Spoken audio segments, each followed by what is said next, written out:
Welcome back to Arrakis Central. Please remember to like, subscribe, and hit the bell notifications if you like this content. All right, let's get into this. So, Dune Awakening. The folks at Funcom released a recent video of the press and creators hands-on event. If you don't already know, a bunch of creators were flown out to Oslo to take part in playing an early build of the game. And they had a whole event scheduled for them at that location. Pretty cool stuff. And so they released a video highlighting some of the information and some of the initial reactions of some of these creators out there. So they've released this video. It looks like we're getting very close to this game. They still said early 2025. That's looking like that's going to happen. You know, like I've said before, I'm thinking April, May for a full release, hopefully. But let's get right into this video. Go ahead and play it, and then we'll talk about it.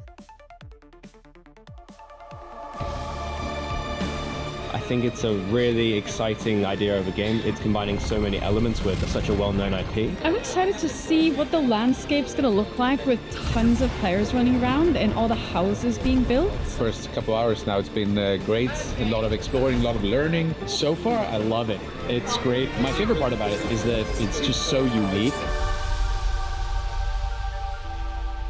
My name's Joel Barlos. I'm the Chief Creative Officer at Funcom and the Creative Director on Dune Awakening. My name is Scott Jr. I am the Executive Producer for Dune Awakening. I think players have given us a lot of feedback, especially since we've been running a beta for almost a year at this point. I think one of the most important things is just the quality of life that they notice. It really sucks to have to drag every item from your inventory into a chest. Can we have a quick deposit button? And then we've done that, right? Things like that, they really improve the game experience. As a game developer, sometimes you just become blind to these obvious, easy fixes. The most important feedback we've gotten from our players is really on the onboarding and the accessibility of the game. We want to make sure that Dune Awakening is a approachable game, and while Arrakis is dangerous to be on, we want to make sure that we are focusing on improving the points so that we can get players to the enjoyable elements of the game. During the playtest now, I've been talking with a lot of people. Generally, it's the world, the atmosphere, the vibe of the game that people really vibe with it. We had a long discussion at dinner last night about the sandworm. I just think people really love that feeling of like being chased by this giant force of nature. The aspect of the game that we've been really proud about, how Dune the game feels.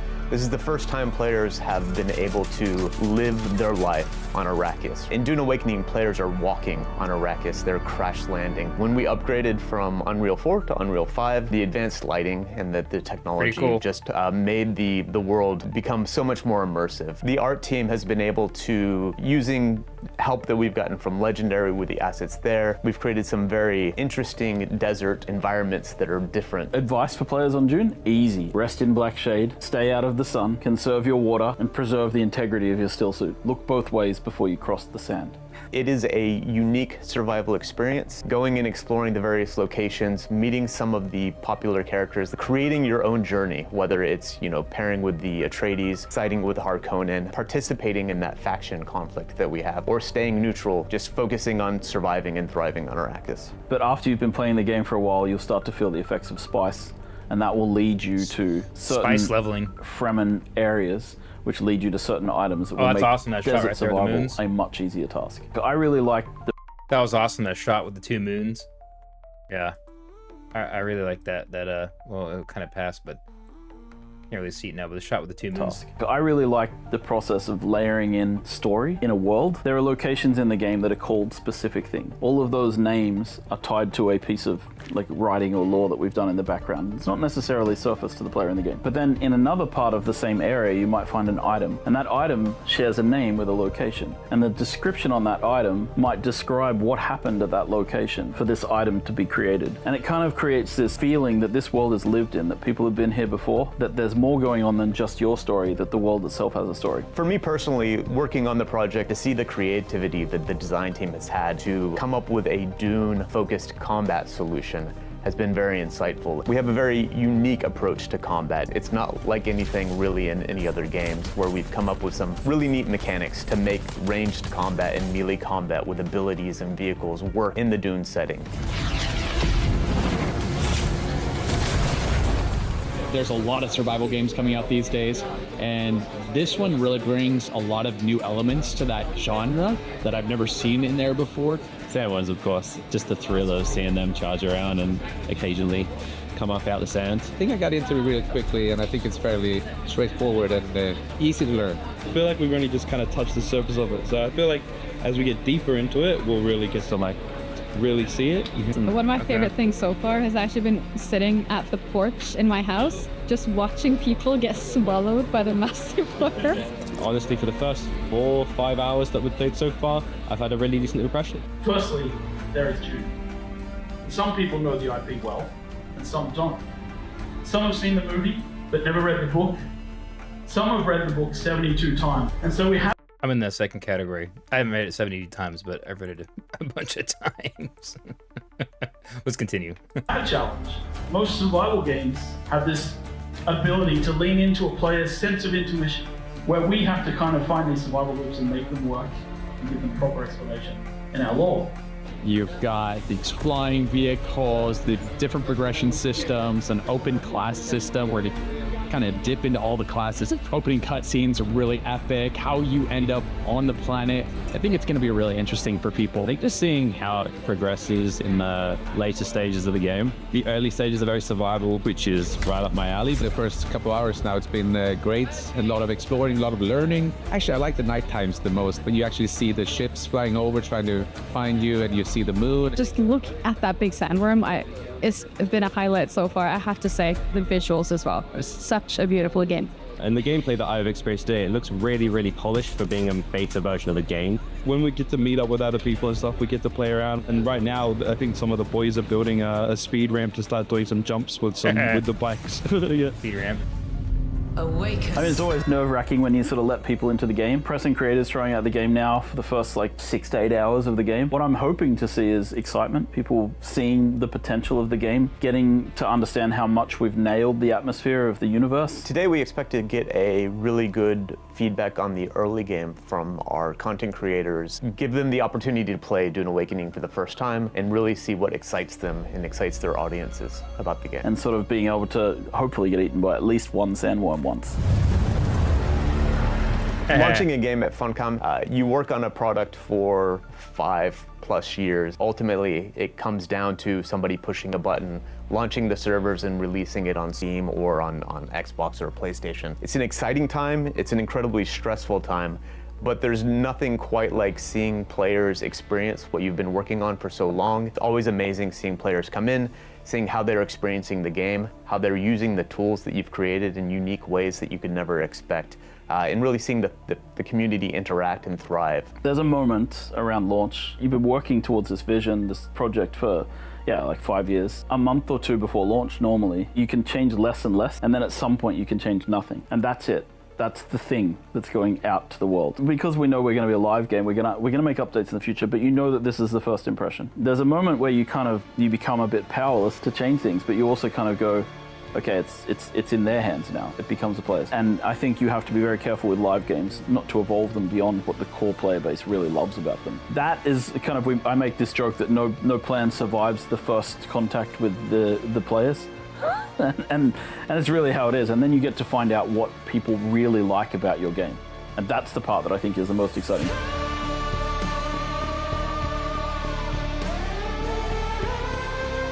Awesome.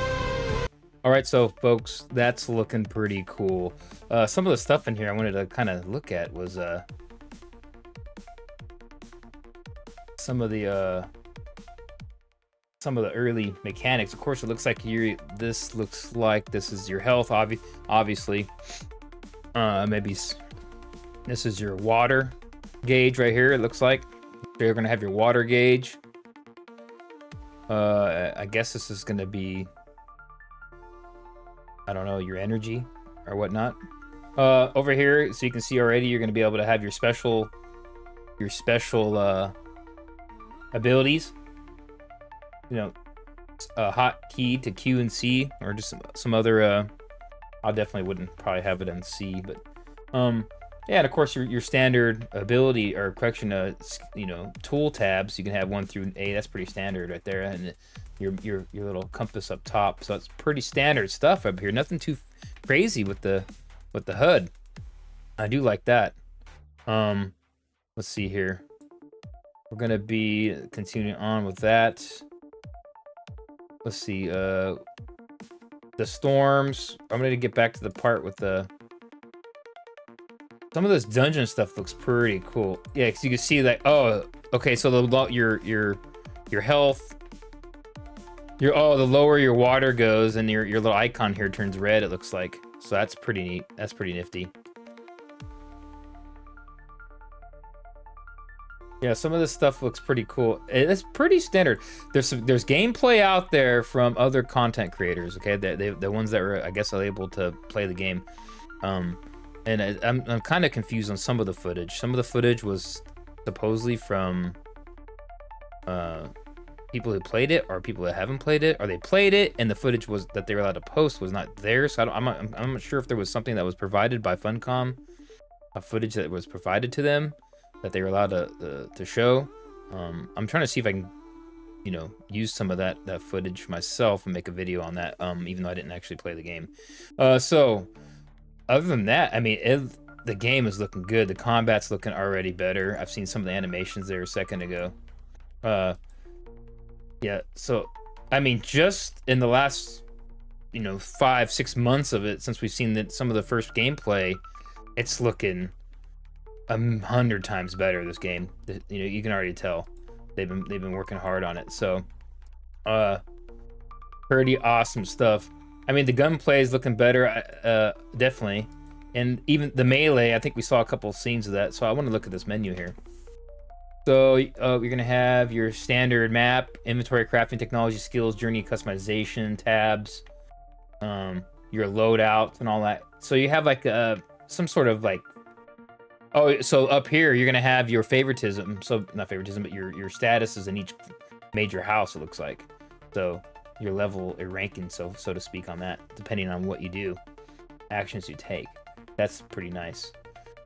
Oh, okay, your inventory looks like you're gonna have 35. I don't know if they're doing kilograms or kilos or whatever your weight's gonna be in this.